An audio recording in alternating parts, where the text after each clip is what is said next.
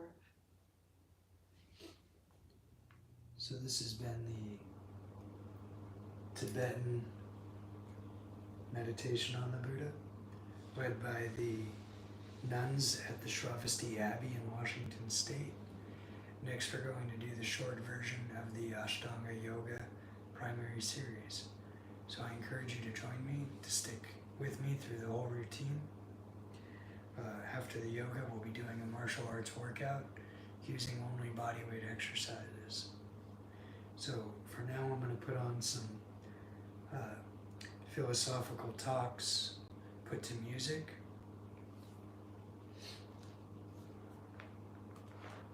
It's mostly Alan Watts with some beats, and we'll be doing the short Ashtanga Yoga primary to this music.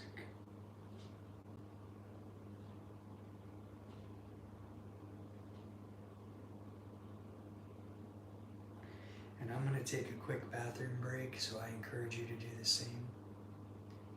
And then get back on the mat, and we will open with the Ashtanga Yoga primary mantra, the opening mantra, which basically means thank you to the teachers of the past, present, and future for bringing us this practice that comes from the meditators in the jungle, because this practice helps to alleviate the suffering of existence.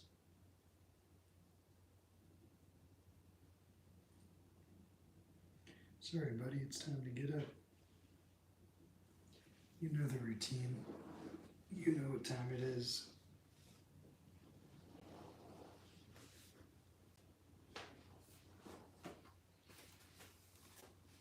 So enjoy the music. Get ready for the practice.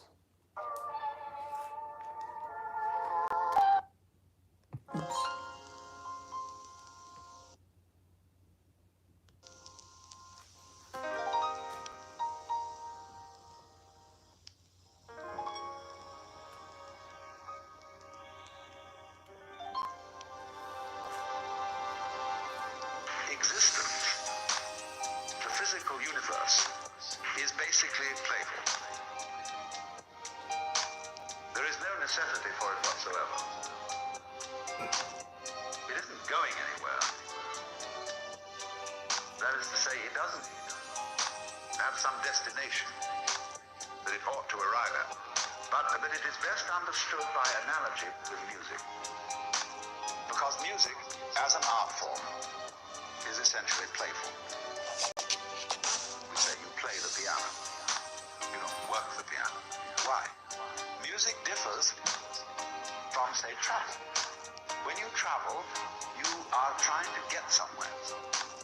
One doesn't make the end of a composition the point. If that were so, the best conductors would be those who played fastest. And there would be composers who wrote only finales. People go to a concert just to hear one crashing chord, because that's the end. Existence, the physical universe, is basically playful. There is no necessity for it whatsoever. It isn't going anywhere.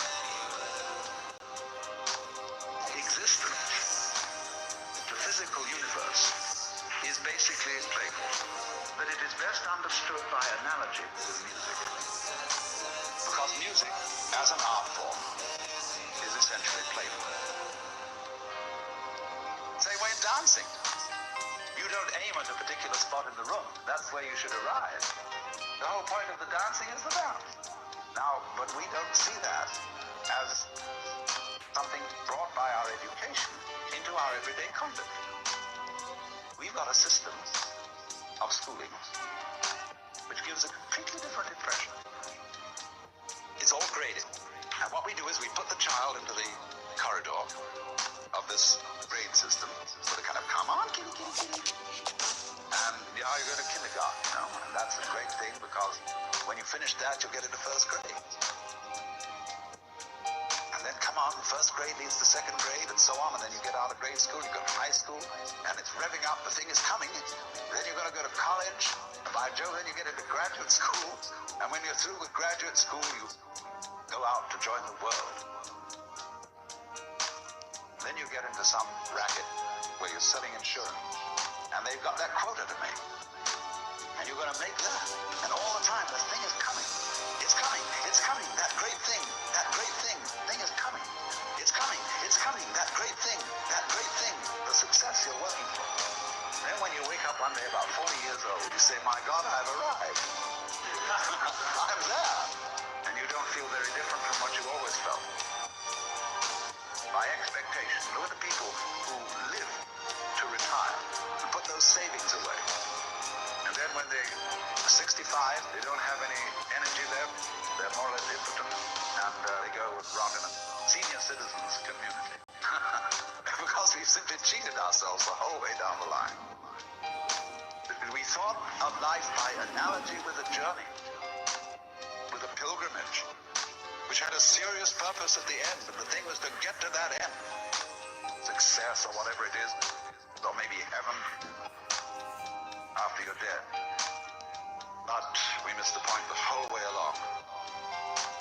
It was a musical thing, and you were supposed to sing or to dance while the music was being played.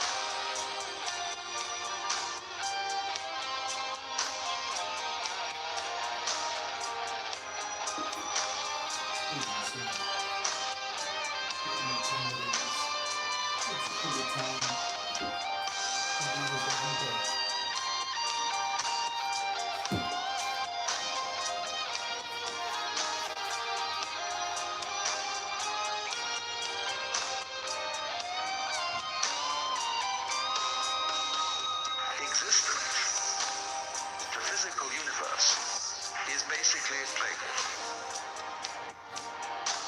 There is no necessity for it whatsoever. It isn't going anywhere. Existence, the physical universe, is basically playful. But it is best understood by analogy with music. Because music, as an art form, is essentially playful. So we'll do the yoga right now, followed by the martial arts practice.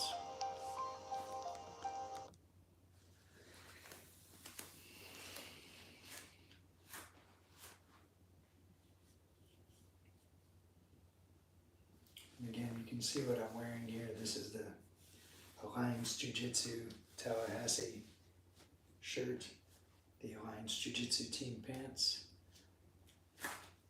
And just a friendly reminder, there's a protest tomorrow at noon at every state capital in the country, and there will also be protests worldwide. And people are calling for Trump to be impeached and for Elon Musk to be removed from politics in the United States. Om Vande Gurunam Charanardavinde Sandarshita Swadma Sukhava Bodhe Nirshe Se Jangalikai Mane Samsara Hala Hala Mohashantiye Abahu Purushakaram Shankasakra Siddhardinam Sahasra Shirasam Shwetam Pranamami Patanjalim.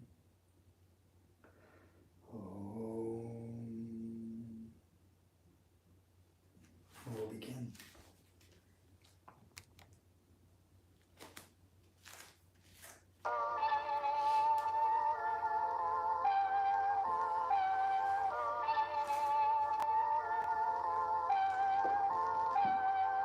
Human beings are entirely creatures of habit. Young children are born with no habit loops. They're essentially born as blank slates.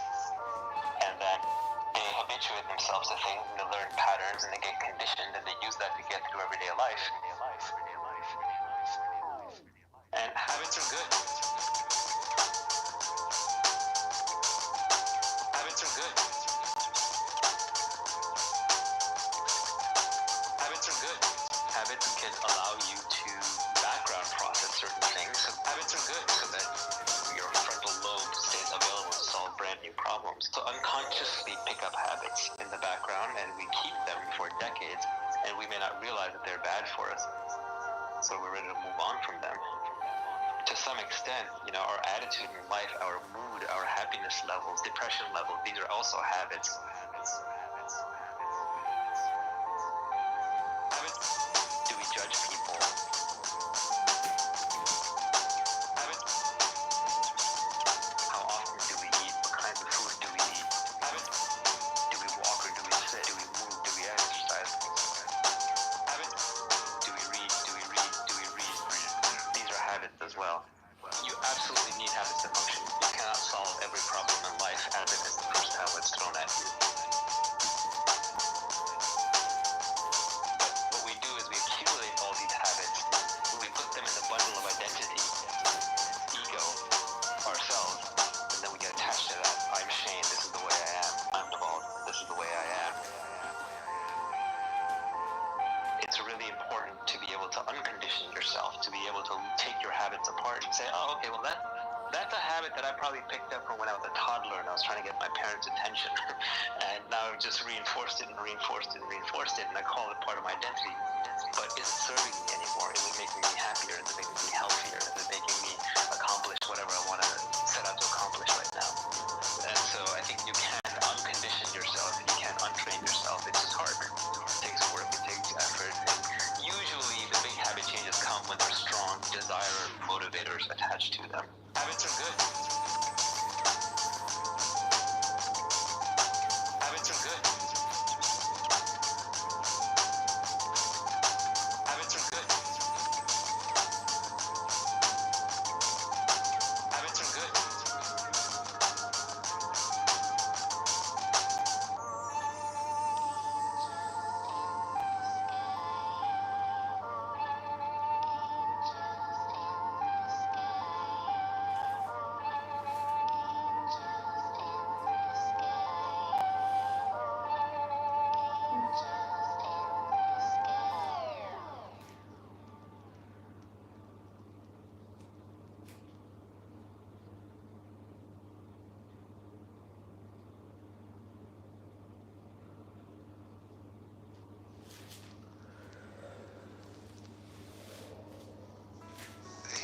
Divide life into certain stages, what are called the ashramas. The first is called brahmacharya, the second grihastha, and the third vanaprastha. Brahmacharya means the stage of the student, the apprenticeship. Grihastha, the stage of the householder, and vanaprastha, the stage of the forest dweller. This is related to cultural history of early India. Before we have agrarian communities, we have a hunting culture, which is on the move. In a hunting culture, every male knows the whole culture. There is no division of labor. And the holy man of the hunting culture is, of course, called a shaman. A shaman is a realized man, a man who knows the inner secret. He's seen through the game. And he finds it by going away alone into the forest and cutting himself off from the tribe. That is to say, from social conditioning. And he goes maybe for a long period into the forest, comes back. He's found out who he is, and he sure isn't who he was told he was. But as hunting cultures settle into agrarian patterns of life, what do? They build a village, and around the village they set up a stockade, which is known as the pale. And the village is always, of course, standing at crossroads. And there you get in a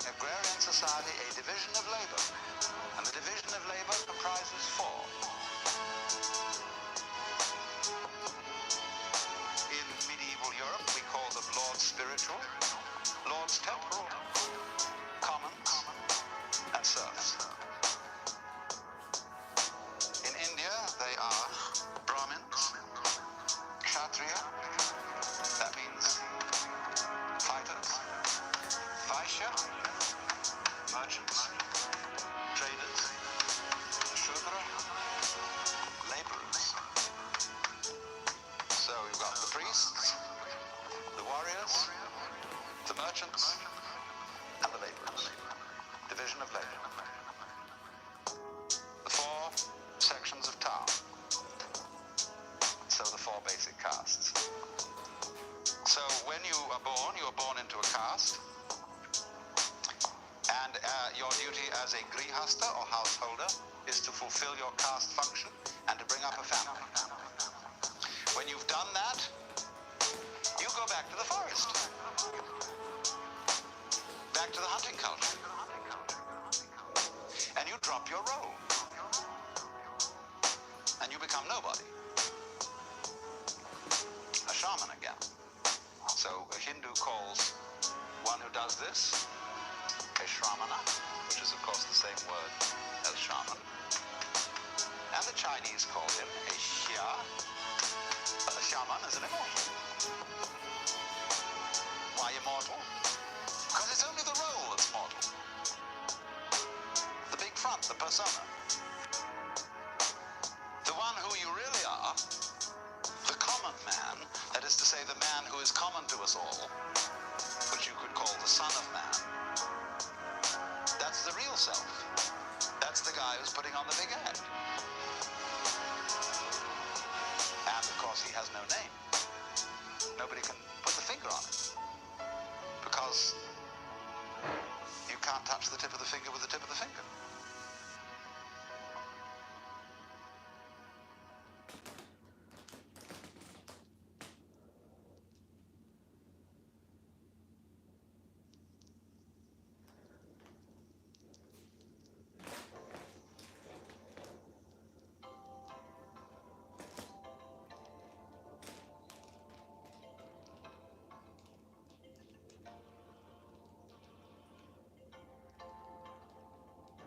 Do you know who Akira the Dog is? Of course, he's amazing.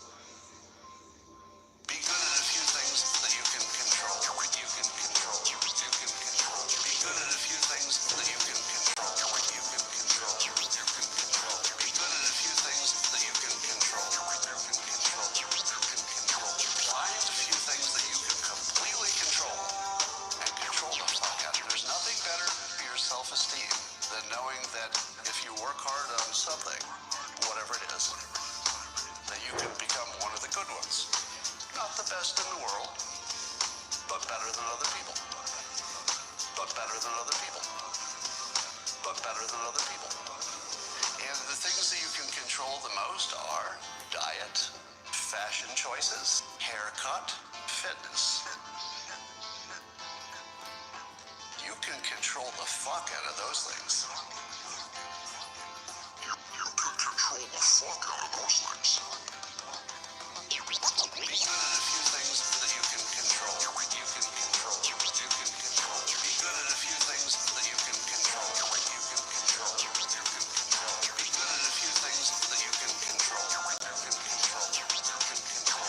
Find a few things that you can completely control and control the fuck out of. If you're not good at fashion, find somebody who is. Get some advice. Don't know how to exercise? Find somebody who can. Have them tell you how. Don't know how to eat right? Find somebody who knows. Have them tell you how. Find some things that you can completely control and control the fuck out of them. Just control the fuck out of them. Because that's where you get your self-esteem. I'm actually a really good example for this. And I'm going to say something astonishingly lacking humility. I'm a person who's good at a lot of things. A lot of things. If you made a list of things that the press has called me and asked for my expert opinion on, you'd be kind of surprised. It's across economics, business, humor, politics, persuasion. But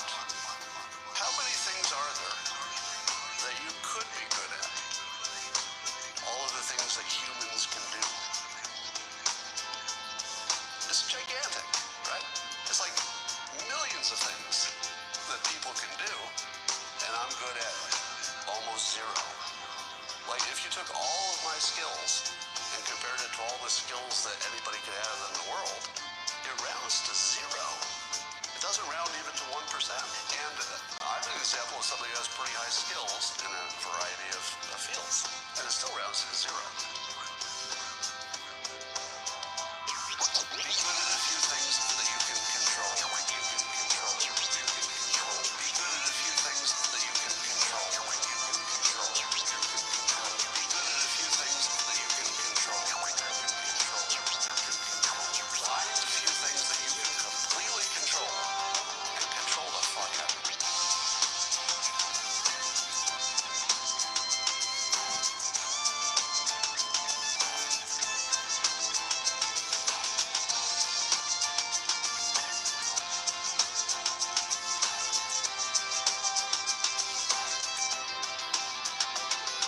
But it still makes me feel good that there are a few things I can do well. And that's why I concentrate on fitness and diet. And, you know, in the case of a guy, if you get your fitness and diet right, you're probably pretty good.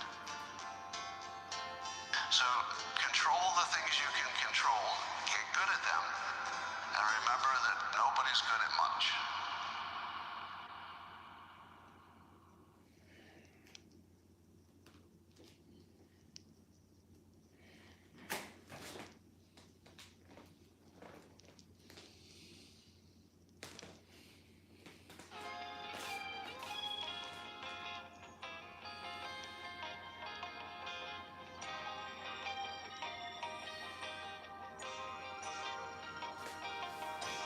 Akira.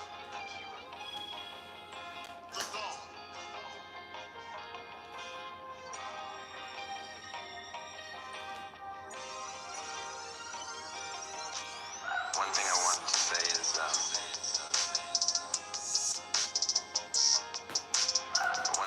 to say is,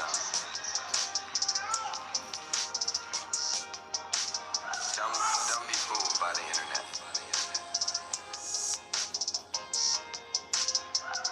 Don't be fooled by the internet. It's cool to get on the computer, but don't let the computer get on you. It's cool to use the computer, don't let the computer use you. You all saw the Matrix. You all saw the Matrix.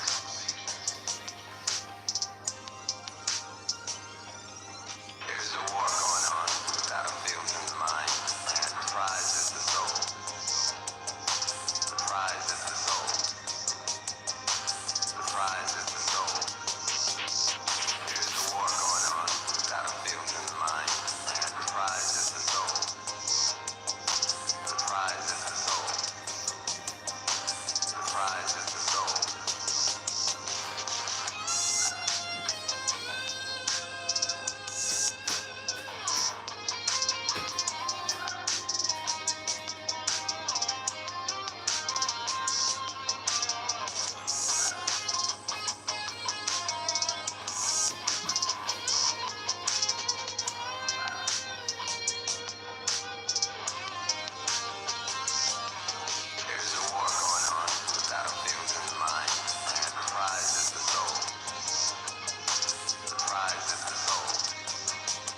grace?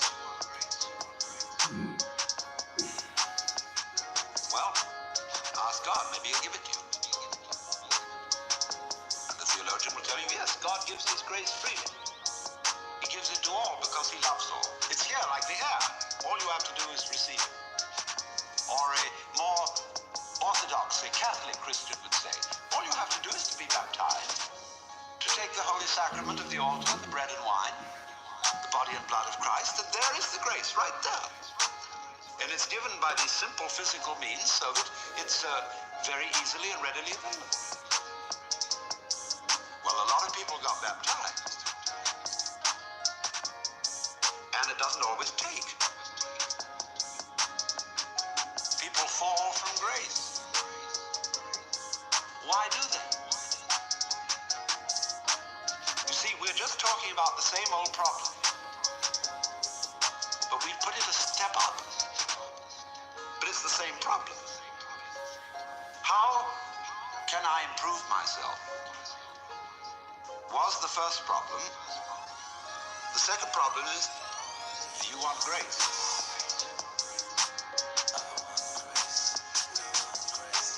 Do you want grace?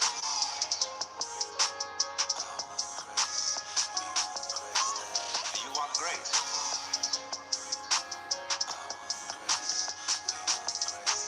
Do you want grace?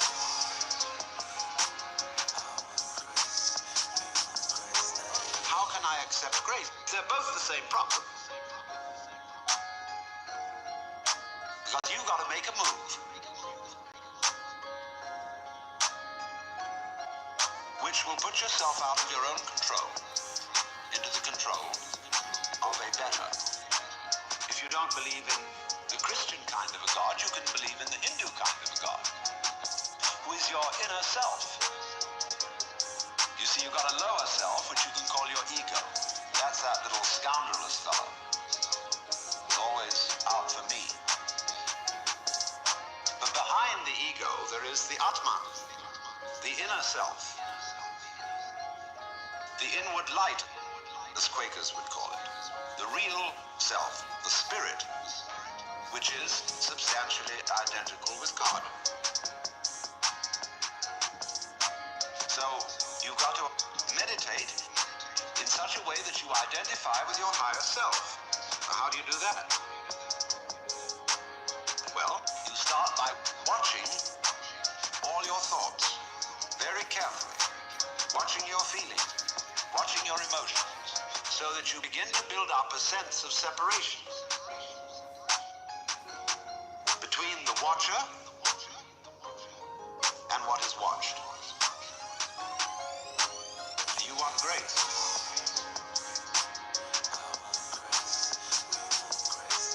Do you want grace?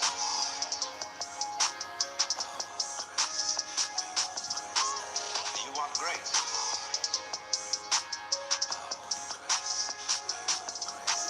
Do you want grace?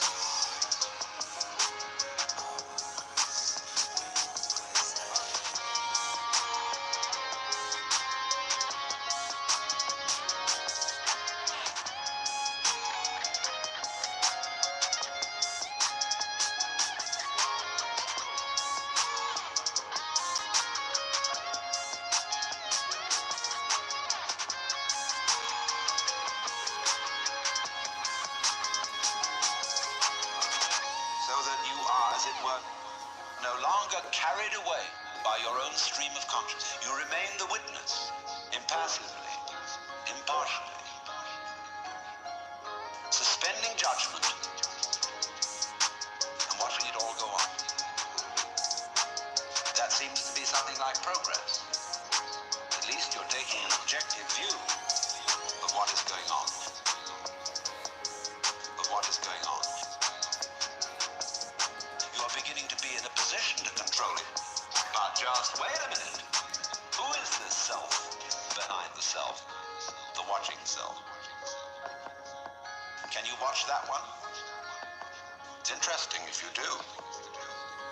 Because you find out, of course, that this is just as the problem of grace is nothing more than a transposition of the first problem.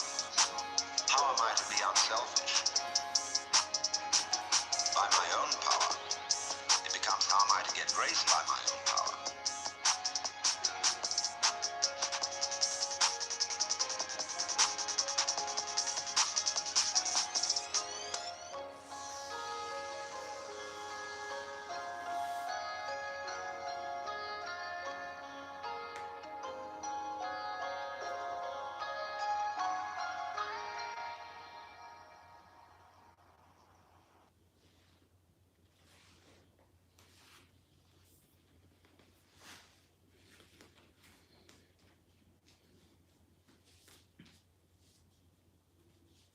If a beautiful lady should say to me,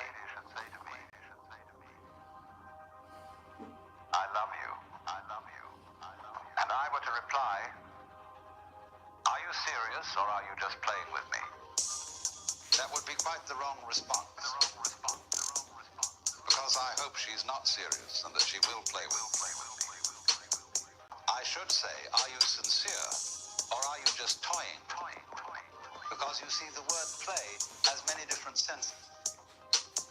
The person who is playing the organ in church is certainly not doing something trivial. When you go to see a play called Hamlet, you're not seeing something trivial. When the concert artist plays Mozart, he is certainly entertaining you, but it's not a trivial entertainment. But on the other hand, we will use play in quite a different sense, when we mean just fooling around. Doing it for kicks.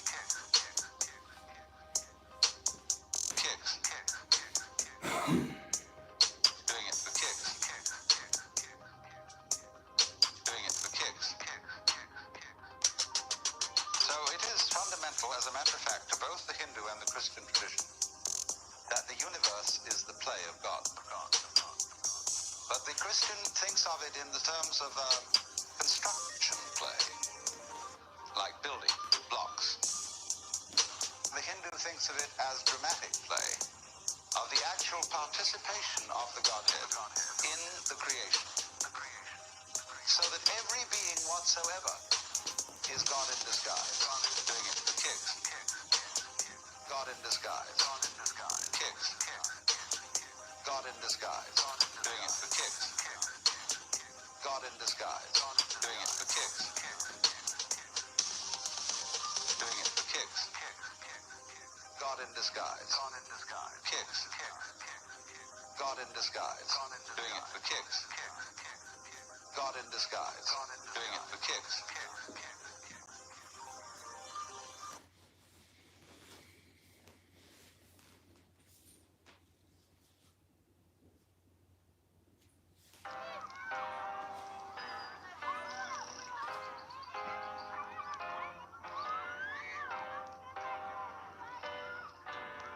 Akira.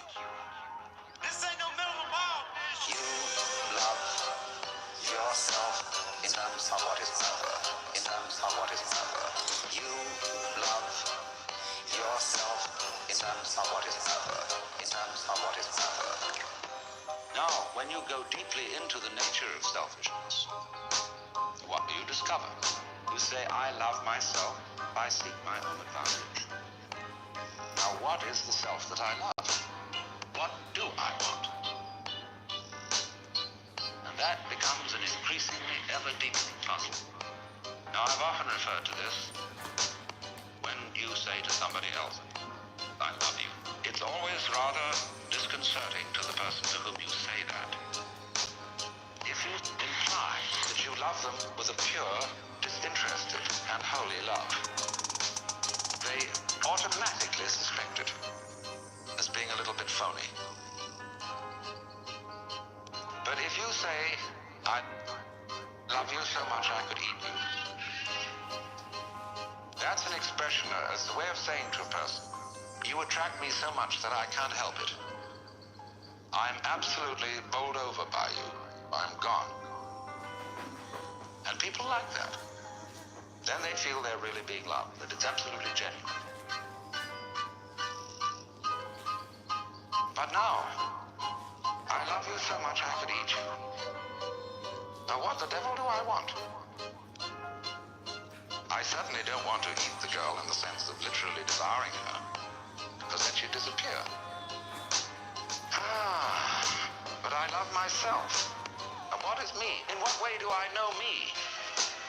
Well, it suddenly occurs to me that I know me only in terms of you. See, when I think of anything that I know and that I like, then it's always something that can be viewed as other than me. I can never get to look at me, real me. It's always behind. It's always hidden. And I really don't know it well enough to know whether I love it or not. Maybe I don't. Maybe it's an appalling mess. But certainly the things I do love and that I want from a selfish point of view, when I really think about them, they're all something else. That's in a way outside me. You love yourself in terms of what is never, in terms of what is never. You love yourself in terms of what is never, in terms of what is never. Now we saw that there is a reciprocity, a total mutual interdependence between what we call the self and what we call the other. That's the warp and the woof. And so if you're perfectly honest about loving yourself, and you don't pull any punches, you don't pretend that you're anything other than exactly what you are, you suddenly come to discover that the self you love, if you really go into it, is the universe. You suddenly come to discover that the self you love, if you really go into it, is the universe. You don't like all of it. You're selective about it, as we saw in the beginning. Perception is selection. But on the whole, you love yourself in terms of what is never, in terms of what is never. You love yourself in terms of what is never, in terms of what is never. You love yourself in terms of what is never, in terms of what is never. You love yourself in terms of what is other, in terms of what is other. Because it's only in terms of what is other that you have a self at all.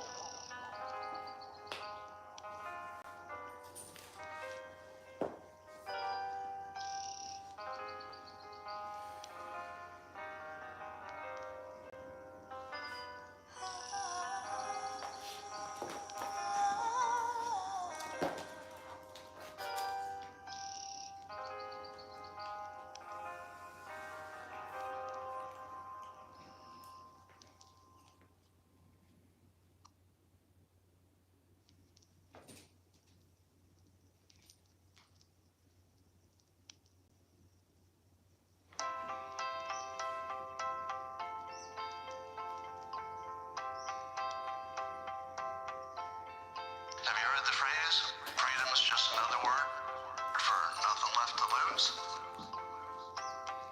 You've heard that, right? Freedom is just another word for nothing left to lose. How about that college class you were going to sign up for? How about that sport you wanted to get involved in? How about that motorcycle you wanted? Too dangerous, right? You're free. You're free. Every one of you who is depressed and anxious, you're free. You're free. Because nothing you do will be worse than the way you feel right now. Do something. Do something dangerous. Psychologically dangerous. Take a chance. Put yourself out there. Flame out. Get killed. Just get smashed. Just go do it. You're free. Freedom is just another word for nothing left to lose. You're free. Do something. Do something. Freedom is just another word for nothing left to lose. You're free. Do something. Do something. If you want to meet people, here's the best way to do it. You have to join activities. There is no other way to meet people and form lasting friendships. Hear this clearly. There's no other way to do it. You have to join an activity, a club, a sport, a gym, an organization, a political movement. Nothing else, right? You can't just make a friend. Like, good luck. try. Well, I don't think I've ever seen it work.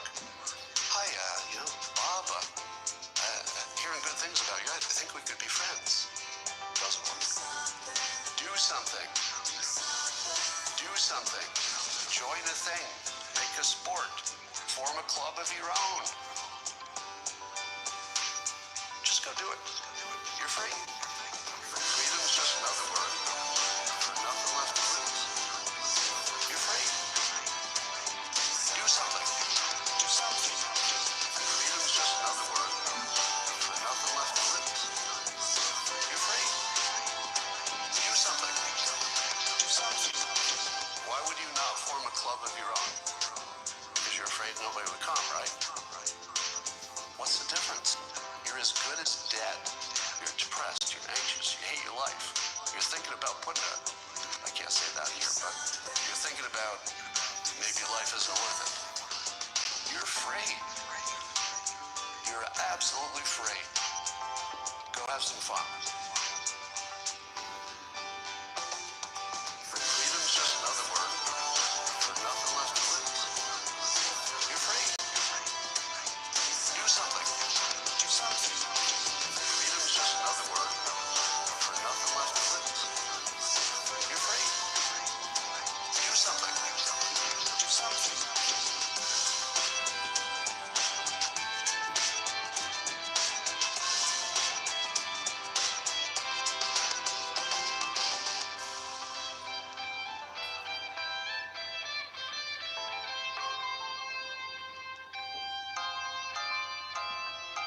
Now, I gotta tell you, I've used this technique a number of times, and man, does it work. It really works. You're free. Just remember that people criticizing you are narcissists. They are broken. Don't let it break you. You've got some techniques now, and I think you're gonna be a lot better. Go get yourself some friends, and you'll find your mental health problems feel a lot better. Go get involved in something. Join a group. Form a group. Be the boss. That is your advice for the day, and I will talk to you.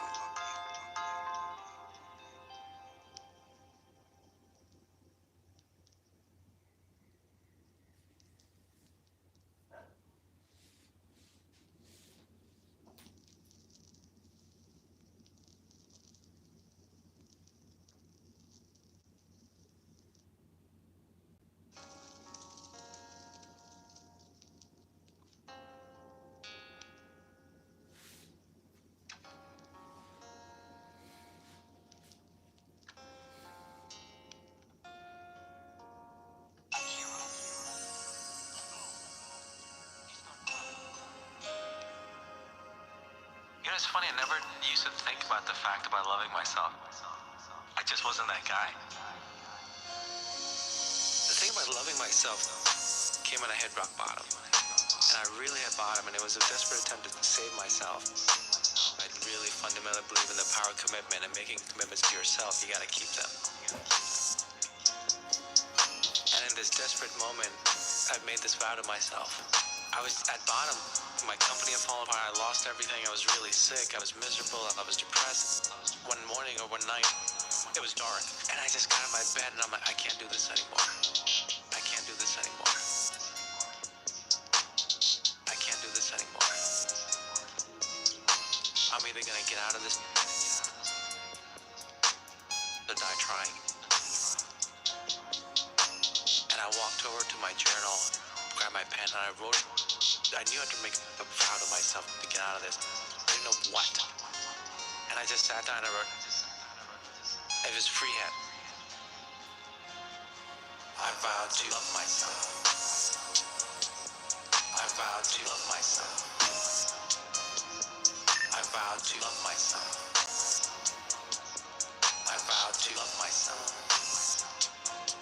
I vowed to love myself. I vowed to love myself.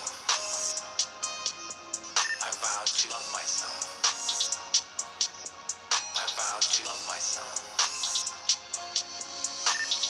Where that came from, I had no idea. I still don't. It was a pure primal vow. It came from like a deep place of literally I was trying to save myself. When I realized that what I'd done, I was like, okay, I don't know how to do that. I gotta figure out, because I made a commitment to myself, and a vow to yourself is a sacred act. You do that, you keep it, and life will change. And I had to figure out how to do it. I knew I had to work on my internal self. It wasn't about taking bubble baths. It's an internal thing. It's a mindset. It's a belief. It's a rock solid belief where your thoughts, your feelings, your emotions rise from. If they rise from there, then your life rises from there. I vow to love myself. I vow to love myself. I vow to love myself. I vow to love myself. I vow to love myself. I vow to love myself. I vow to love myself. I vow to love myself. We're human beings, and fundamentally, we're stuck with the human mind. This monkey brain that runs around on this untamed horse, right? The details differ. Core is the same. And fundamentally, it's fear and love. I had a literal near-death experience, so that's what I experienced. The only things that came up were fear and love, fear and love. And those are the primary motivators. Fear and love, fear and love. Fear and love, fear and love. You can't fight fear. You can't fight darkness. Darkness is the absence of light. So what you do is you work in the light. You bring the light in.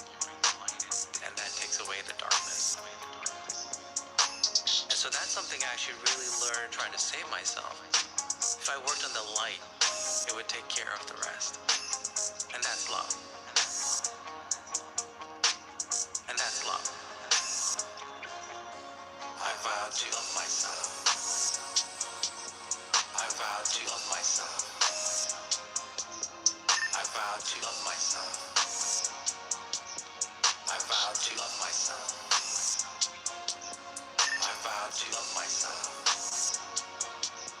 I vow to love myself. I vow to love myself. I vow to love myself.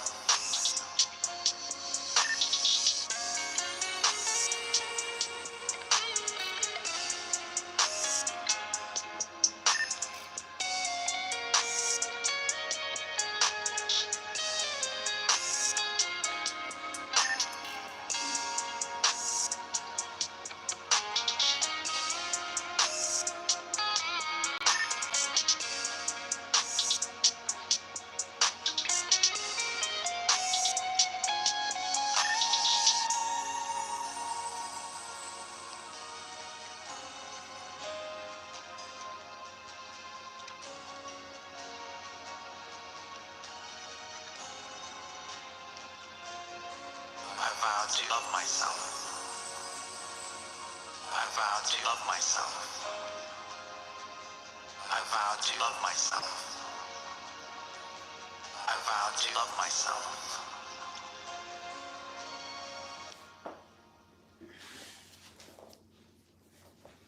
So this has been the Ashtanga Yoga primary series, the short version.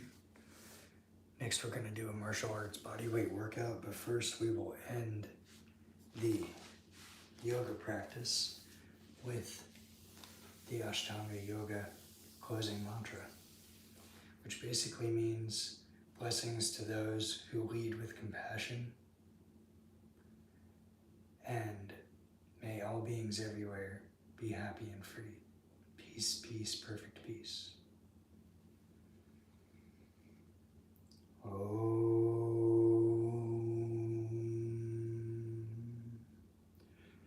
Swasti prajabhyaha palipalayamtam nayena margena mahimahishaha go brahmanebhyaha palipala shubhamatsu nityam lokaha samasta sukhino bhavantu.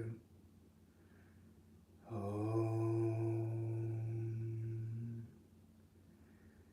Shanti, Shanti, Shanti. So this has been the Ashtanga Yoga Primary Series. Next is the martial arts bodyweight workout routine, which I have written out here. This is basically everything we'll be doing, but I might do an easier version tonight. If you want to take a screenshot of that so that you can attempt to follow along, here we have the full body exercises, then legs, then upper body, then core. These are the techniques that the exercises are derived from, and these are the boxing combinations that I'm currently working on, right? So the exercises we'll be doing are related to jiu-jitsu, judo, wrestling, boxing, kickboxing, and mixed martial arts. Nothing like esoteric or fancy. It's just practical combat sports that are related to what works in real life, on the front lines, at a war, on the street, in the ring, in the cage, okay, on the mat. And, you know, that's my qualifications. I proved it with gold medals, and I went to war, and I fought against ISIS. And I came back and they didn't. So, moving on, I'm gonna put on some more intense music. This is gonna be a workout playlist, right? And there's some other philosophical type stuff in here, but we're shifting gears into a higher gear for the martial arts bodyweight workout. And yeah, we'll go ahead and jump right into it. You want to write a book or make a movie or build a house or a computer or... I'm gonna put this right here. know how to stop the laziness. They want to know how to stop the procrastination. I'm gonna drink my pre-workout and roll up my mat. We'll get started in a minute or two. They have some idea in their head, you know, some kind of a vision of what they want to do, but they don't know where to start. And so they say, hey, where do I start? And when's the best time to start? Where do I start? And when's the best time to start? Where do I start? And when's the best time to start? And I have a very simple answer for that. Here. And now.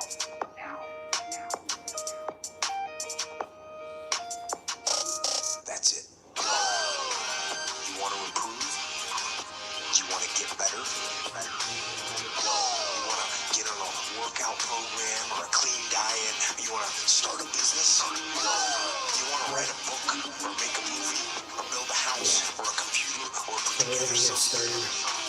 mobile application? So I'm just gonna jump right into it. So we're gonna do bodyweight exercises, martial arts, in the format of a high intensity interval program. Full body legs, upper body core, 30 When do you seconds to a start? You minute start each. right now. Right now. Right now. You initiate the action aggressively. You want to improve?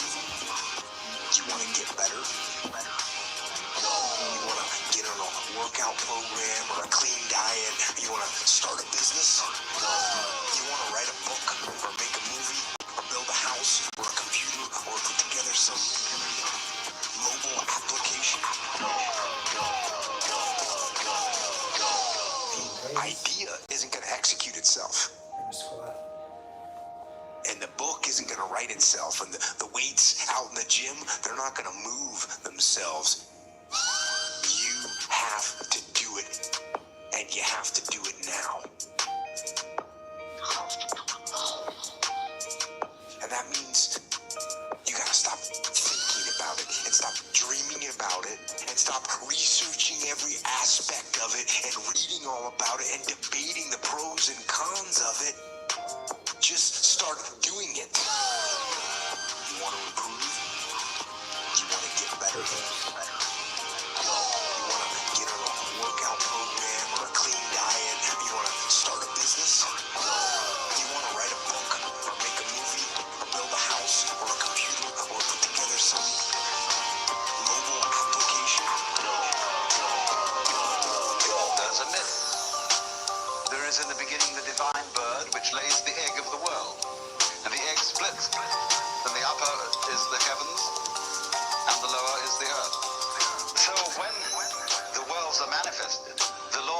breathing out says hum.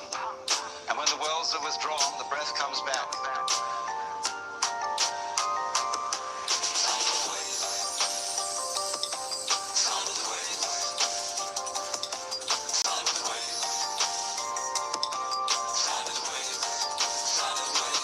But if you say hung sa hung sa hung sa hung, it becomes sa hung.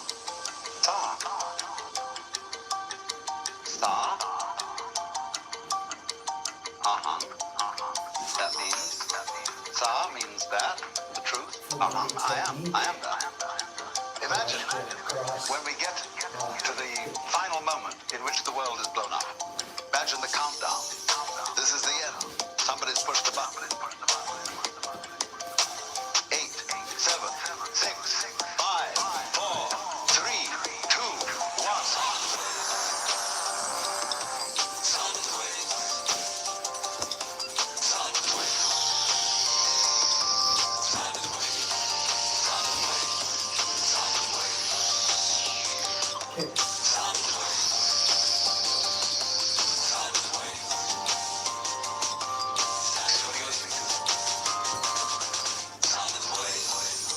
And you can sit and listen to the little waves on the seashore.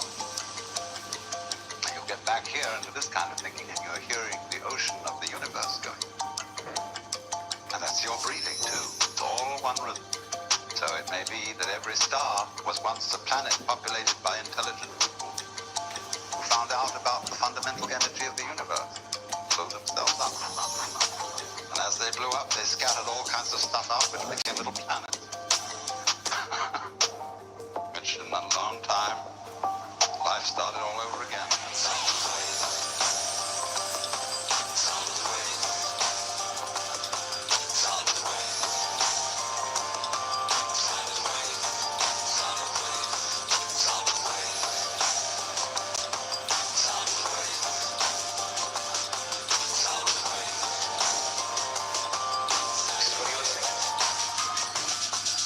I'm deep in the cookie jar. The cookie jar is something that I've made up of all the failures of my life.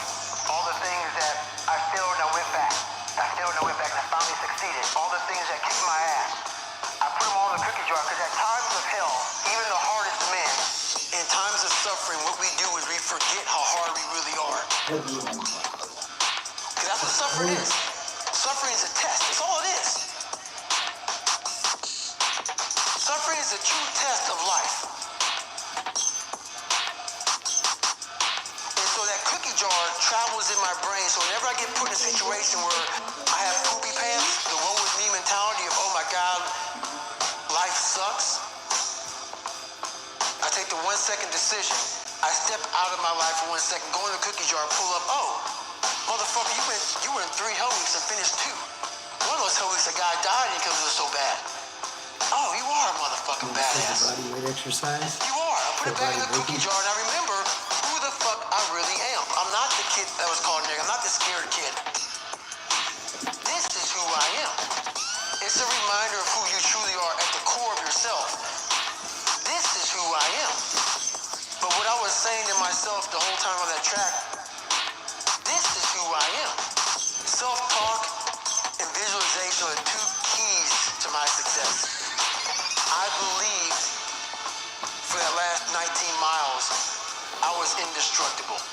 Because I took myself in that chair, crapping up my back, peeing blood in my leg, shin splints, stress fractures. I used all that for motivation versus negativity. I used it for motivation. I said to myself, who on this fucking earth would still be going right now? You are. You are. You gotta be the hardest motherfucker on the planet. Is it true? I don't give a fuck. At that time, it got me to the finish line of that fucking race.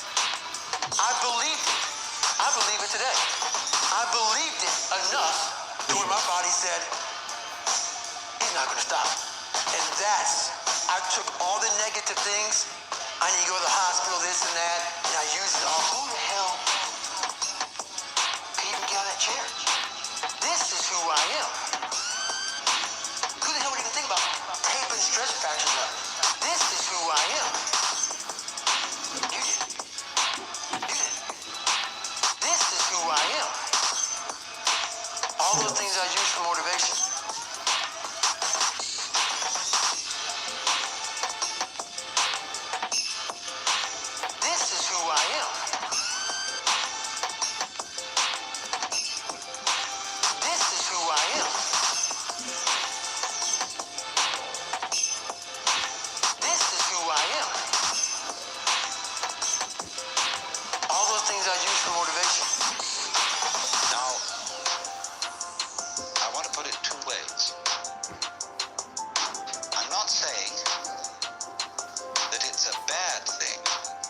something to be condemned.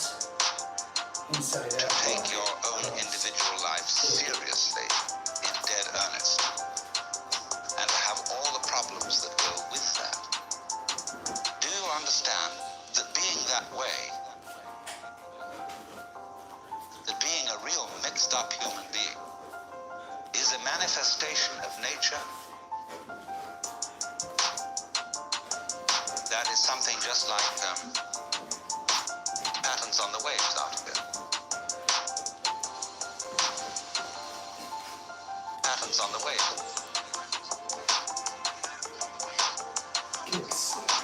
Patterns on the Waves. Patterns on the Waves.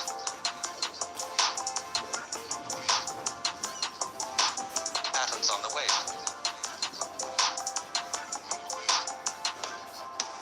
Or like a seashell. You know, we pick up shells. I always keep one around, sort of as an example. Many things. Say, my goodness, isn't that gorgeous? There's not an aesthetic fault in it anywhere. It's absolutely perfect. Now, I wonder if these fish look at each other's shells and say, don't you think she's kind of fat? Oh my, those markings aren't really very well spaced. Because that's what we do.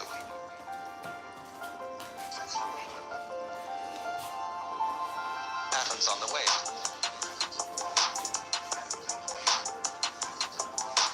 Patterns on the wave. That's what we do. Patterns on the wave.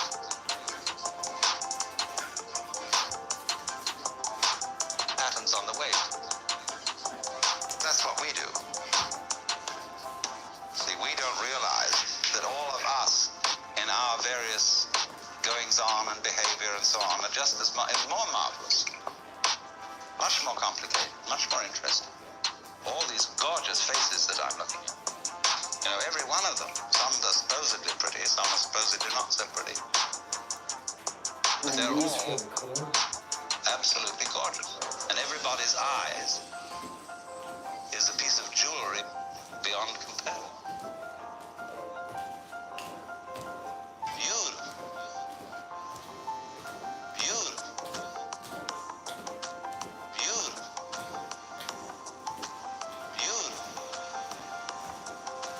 Beautiful. Patterns on the wave.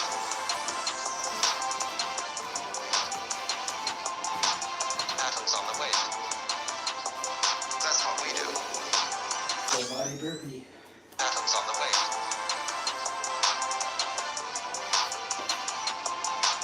Patterns on the wave. That's what we do. Younger generation quits. Not everybody. So I gotta put people get their butt hurt. So not everybody. Most of this generation quits the second they get talked to. It's so easy to be great nowadays. Most people are weak. This is a softened generation. So if you have any mental toughness, any ability, if you have any fraction of self-discipline, the ability to not want to do it but still do it. And I hate to run. And what makes me so crazy, people go, well, why do you run if you hate it? What are you talking about? I don't want to take showers and eat either. I hate that too. That's life, man. It wasn't until I changed that mentality that I became somebody. I hated going to school, so guess what? I was dumb as shit. 1 + 1 is 2. But if you can get through to doing things that you hate to do, on the other side is greatness. 1 + 1 is 2. But if you can get through to doing things that you hate to do, on the other side is greatness. On the other side is greatness. 1 + 1 is 2. But if you can get through to doing things that you hate to do, on the other side is greatness. On the other other side is greatness. That's what people are saying. By me running, I am callous in my mind. I'm not training for a race. I'm training for life. I'm training for the time when I get that 2 o'clock in the morning call that my mom is dead or something happens tragic in life. I don't fall apart. I'm training my mind and my body and my spirit so it's all one, so I can handle what life is going to throw at me. Because the life I've lived throws a whole bunch at you. And if you're not physically and mentally prepared for that, you're just going to crumble. 1 plus 1 is 2. But if you can get through to doing things that you hate to do, on the other side is greatness. On the other side is greatness. 1 plus 1 is 2. But if you can get through to doing things that you hate to do, on the other side is greatness. On the other side is greatness. Tell the truth. Or at least don't lie.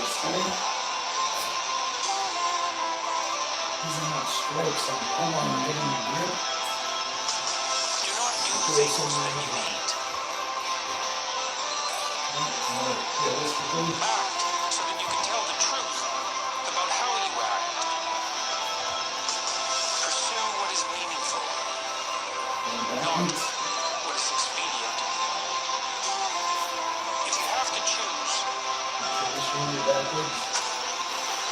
be the one who does things instead of the one who is seen to do things. Hip thrust squat for the First, I legs. want to thank you because I am a stage 4 cancer survivor. And in my darkest hours that a lot of people can't comprehend, you were there. You know, I'm going to live life. I'm going to live my days. How did you get from, I don't know if I'm going to come out of this battle. I don't know if I'm going to come home. How did you get from the darkest places to the brightest places? Sam Harris said to me, you talk about combat as your fondest memories, So when you throw somebody, the best thing that's happened in your life, the high point of your life, which is all true. And he said, but then you talk about war being awful. you want to be on board. So, which one is it? I said to him, I said, have you ever known anyone that has had cancer? Terminal cancer? And made it through? Have you ever known anyone that's happened? And he's like, yes. And I said, when you talk to them, many times, they say, I'm glad that this happened to me. Number 1, because it proved I could take it. Number 2, it's better me than one of my kids. And number 3, now that I know how dark it can get, I know how dark it can get. Now that I know how dark it can get, I truly appreciate the light in the world. Now that I know how dark it can get, I know how dark it can get. Now that I know how dark it can get, I truly appreciate the light in the world. That's what combat is and was for me. That's what it was. It was dark and horrible, and I wouldn't wish it on anyone, just like you wouldn't wish cancer on anyone. But if I can give them a little knowledge, a little bit of a glimpse into what it is, when you said that, people are clapping because they get to see a little bit of it. And they go home tonight and they think, oh, what about that girl? What about that girl? She's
then it can get dark, but it will get light again.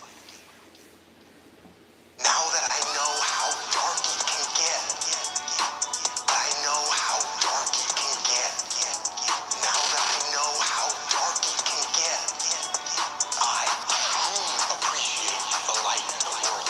Now that I know how dark it can get, I know how dark it can get. Now that I know how dark it can get, I truly appreciate the light in the world.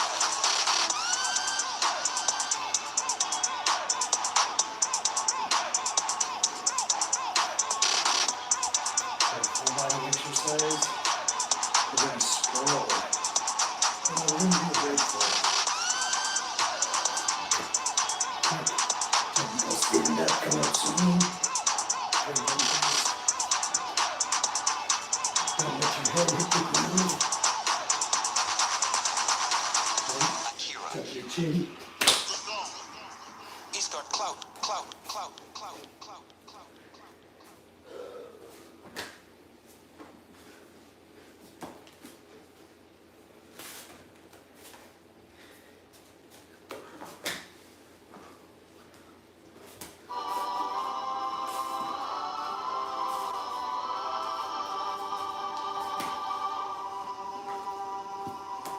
Akira. He's got clout.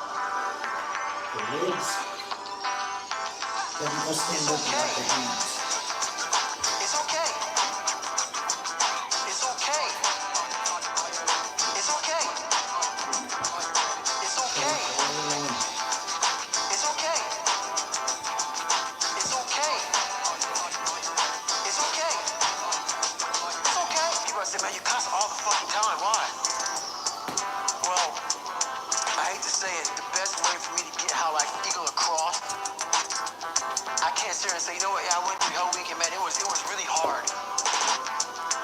No, that motherfucker takes your damn soul, rips it inside out, and then they say, We're gonna push up and now sit out. we're going to fucking start. So if somebody's It scrolling on allows top of me you, to express sit out from where the I was at a point of my life. If I don't give you all of me, why the hell am I here? How will you learn from me? People take so much offense to me. You will never learn from people if we always tap dance around the truth. We tap dance around the truth by finding the right words so I don't hurt you because you have thin skin. No. Tighten up, people. It's okay. goal we're gonna do Trust me. hip It's bump okay. sit You up might be called that one leads day. to a It's glute okay. tune Trust and me. also Kimura It's okay. or the hip bump. It's okay. Trust me. It's okay. You might be called one day. It's okay. Trust me. It's okay. You might be called nigger one day. You might be called some Jewish word or some faggot or gay word. It's okay. Let them call you that. What are you going to do now? They don't own your life. How are you going to control that now? How are you going to flip it upside down and say, Roger that, now I'm going to harness this shit and you'll read about me years from now? How? That's the question. How are you going to do that? Thicken your skin. Become more of a human being.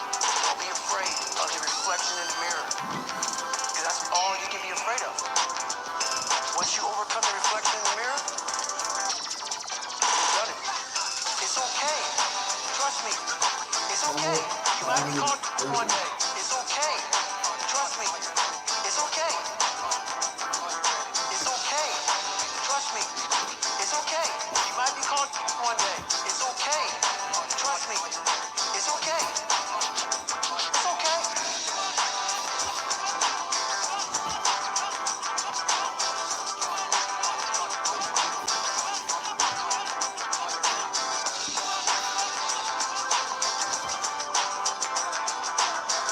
Let's see. We're gonna do one leg carefully. And then this is the easy version of this workout. On the intense day, we're doing squat jumps, one leg squats. Handstand push-ups. One hand push-ups. But not today. Everyone vaguely knows that they want to be wealthy, but they don't have a good set of principles to do it by. Push-ups. Wealth is the thing that you really want. Akira.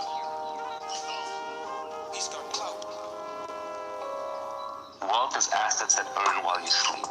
Wealth is the factory with the robots that's cranking out data. Wealth is the computer program that's running at night that's serving other customers. Wealth is even money in the bank that is being reinvested into other assets and into other businesses. Even a house can be a form of wealth because you can rent it out. Wealth is businesses and assets that can earn while you sleep. Wealth is businesses and assets that can earn while you sleep. But really the reason you want wealth is because it buys you freedom. The purpose of wealth is freedom. So you don't have to wear a tie like a collar around your neck. So you don't have to wake up at 7 a.m. and rush to work and sit in commute traffic. So you don't have to waste away your entire life grinding all the productive hours away into a soulless job that doesn't fulfill you. It's really just so that you are your own sovereign individual. You're not going to get that unless you... Akira. He's got clout.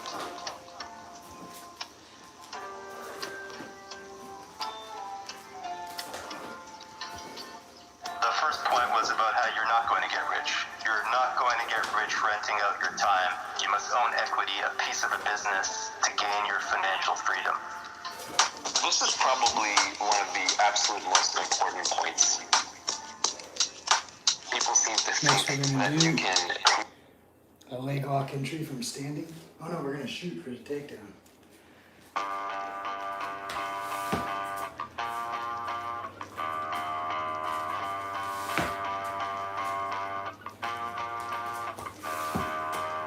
Talking about combining skills, you said that you should learn to sell, learn to build. If you can do both, you will be unstoppable. You know, this is a very broad category. Two broad categories. One is building the product, which is hard, and it's multivariate. That can include design, that can include development, that can include manufacturing, logistics, procurement. You could even be designing and operating a service. It has many, many definitions, but in every industry, there is a definition of the builder, the seller, the builder, the seller, the builder, the seller, the builder, the seller, the builder, the seller, the builder, the seller. The ultimate is when one individual can do both. That's when you get true superpower. That's when you get selling has a very broad definition. Selling doesn't necessarily just mean selling individual customers. It could mean marketing. It could mean communicating. It could mean recruiting. It could mean raising money. It could mean inspiring people. It's a broad umbrella category. Generally, the Silicon Valley startup model tends to work best when you have two founders, one of whom is world-class in sales and one of whom is world-class at building. Steve Jobs and Steve Wozniak of Building on Apple. these techniques.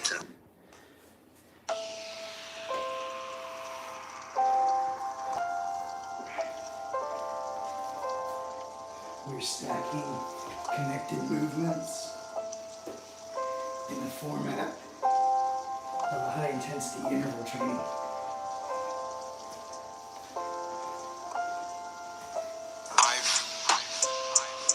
I've been lucky. I've been blessed. I've had a life that I would not trade with anyone in the world. When you talk about Ramadi, that was the highlight of my life. Because I was leading men in combat, which was something that I always wanted to do. And something that I felt that I was destined to do. And when I was in that situation, I knew that. I don't look back and say, oh, enjoyed that. No, I knew it then. This is it. This is it. This is it. This is it. This is what you have been waiting for your whole life and what you really have been preparing for your whole life. And I was lucky to be there, and I was lucky to have incredible guys to work with. I was lucky enough to have guys that were so brave and so dedicated. I will use the word fearless, not that they didn't have fear, but that they overcame it all the time.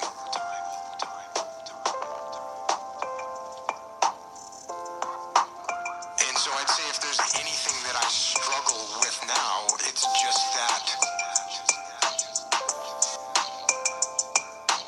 Does anything else matter?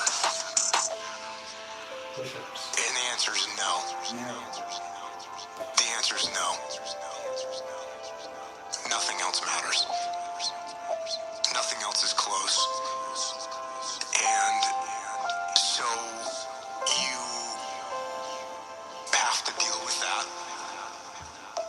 This is it. This is it. This is it. This is it.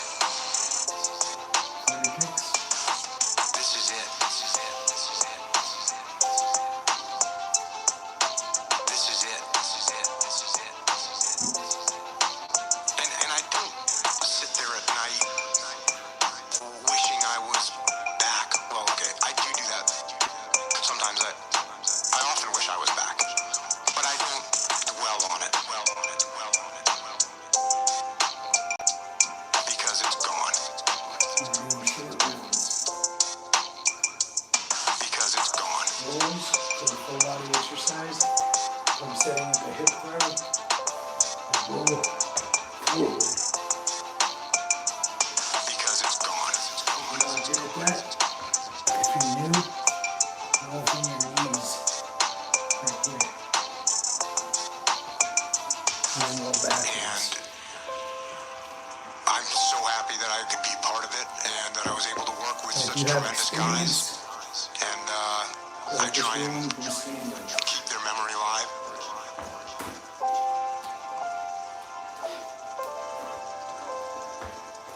Every day, every day, every day, every day. Planting the foot, backwards roll.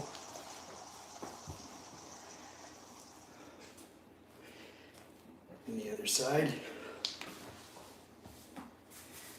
Throw someone backwards over you.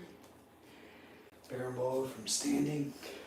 You're not going to get rich renting out your time, but you say that you will get rich by giving society what it wants, but does not yet know how to get at scale. That's right. We talked about before, money is IOUs from society saying you did something good in the past, now here's something that we owe you for the future. And so society will pay you for creating things that it wants. But society doesn't yet know how to create those things. Society always wants new things. Society always wants new things. Society always wants new things. And if you want to be wealthy, you want to figure out which one of those things you can provide for society that it does not yet know how to get, but it will want. Almost everything in your house, in your workplace, and on the street used to be technology at one point in time. There was a time when oil was technology that made J.B. Rockefeller rich. Cars were technology that made Henry Ford rich. Technology is just a set of things, as Alan Kay said, that don't quite work yet. Once something works, it's no longer technology. Society always wants new things. Society always wants new things. Society always wants new things. And if you want to be wealthy, you want to figure out which one of those things you can provide for society that it does not yet know how to get, but it will want. That's natural to you and within your skill set, within your capabilities, and then you have to figure out how to scale it. Because if you just build one of it, that's not enough. You got to build thousands or hundreds hundreds of thousands or millions or billions of them. So everybody can have one. Steve Jobs and his team, of course, figured out that society would want smartphones, computer in their pocket that had all the phone capability times 100 and it'd be easy to use. So they figured out how to build that, and then they figured out how to scale it, and then they figured out how to get one into every first world citizen's pocket, and eventually every third world citizen too. Listen to the song. And so because of that, they're handsomely rewarded, and Apple is the most valuable company in the world. So, we did the meditation on the Buddha. We did the short version of the Ashtanga Yoga primary series. And we did the martial arts, high intensity interval training, body weight workout with a focus on the specific techniques that we're doing for the first 2 months. And tomorrow I'm gonna put it all together and do mostly like a freestyle form of the same techniques in a solo body weight workout tomorrow night. So tune in to see what that's like. I'm breaking it all down tonight is what I just did. Each technique, each movement in a different exercise in the high intensity interval training format, the HIIT, right? There's a full body, then legs, then upper body, then core, 30 seconds to 60 seconds each. 1, 2, 3, 4, 1, 2, 3, 4, over and over for at least 32 minutes. So that was what we just did. And we'll be back again tomorrow for the same thing. But I'm gonna put it all together. So for the full body, I'll be, starting off with some kickboxing combinations, then shooting for a takedown or a hip throw, and then going through a series of pins and submission solo drills on the ground, and then doing that with the legs, and then doing that with the upper body and the core over and over to do like an active recovery style of the same kind of thing. So thank you for watching. Please like, share, and subscribe. And I'll see you tomorrow. And remember, there's a protest tomorrow all over the country, every state capital. At noon, there will be a protest to impeach Donald Trump and push Elon Musk out of politics. So I challenge you to be there, show up. We have a moral obligation to humanity in this country to show up and march. And I already did my part. I was a political prisoner for my past activism. Now it's your turn. So be there.